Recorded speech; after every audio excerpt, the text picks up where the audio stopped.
বলুন এখন কি বলবো আমি। হ্যালো বন্ধুরা, এই দেখুন আমাদের বাড়ি আজ মাংসের তরকারি হচ্ছে। অলরেডি পেঁয়াজ পড়ে গেছে, এটা ফোনে ধরা মানে ক্যাপচার করা হয়নি। এখন পেঁয়াজের ওপর রসুন দেওয়া হলো। দেখতে থাকুন আমাদের রান্নার রেসিপি।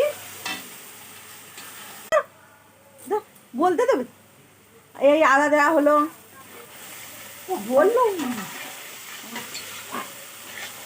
ভাজা ভাজা হয়ে এসেছে, মশলা ভাজা ভাজা হয়ে এসেছে। এবার দেখুন আর কি দিতে লাগবে, একটু লঙ্কার গুঁড়ো দেওয়া হচ্ছে কারণ আমাদের মাংস ম্যারিনেট করা আছে। তেল ছাড়া সামান্য হলুদ দেওয়া হচ্ছে। এবার ম্যারিনেট করা মাংসটা দিয়ে দেবো। দিশি একদম মোড়ো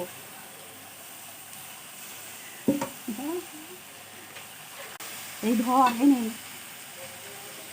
এবার ভালো করে জিনিসটা আমরা কষবো। সব রকম মশলা ভাজা হয়ে গেছে আর মাংস দিয়ে দিয়েছি, আপনারা তো দেখেছেন। মাংসটা কষতে আমাদের এখনো আধ ঘন্টা সময় লাগবে, তাই আপনারা ধীরে ধীরে দেখতে থাকুন মাংসটা কিভাবে কষা হচ্ছে আর কিভাবে মাংসটা সেদ্ধ হয়। দেখুন বন্ধুরা, মাংস কষে হয়ে এসছে।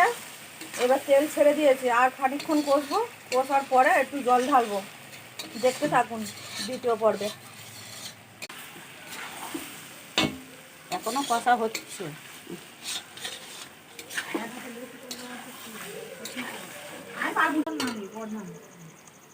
আলুটা এবার দিয়ে দিলাম।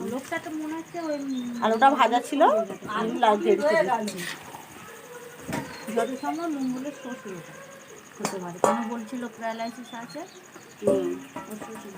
কষা হয়ে এসেছে, আলু দেওয়া হয়ে গেছে।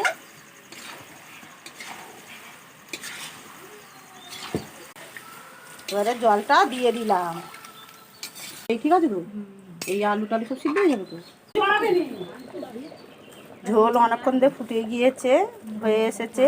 এবার গরম মশলা দিয়ে নামিয়ে নেব। আটা গাছে তোতা পাখি, মাংস হচ্ছে ফাটাফাটি, পরোটা হবে নরম নরম, খাবো আমরা গরম গরম। বন্ধুরা, আলুর দমটা আগে হয়ে গেছিল, ভিডিওটা করতে পারিনি, তাই এখন লাস্টে দেখিয়ে দিলাম। দেখুন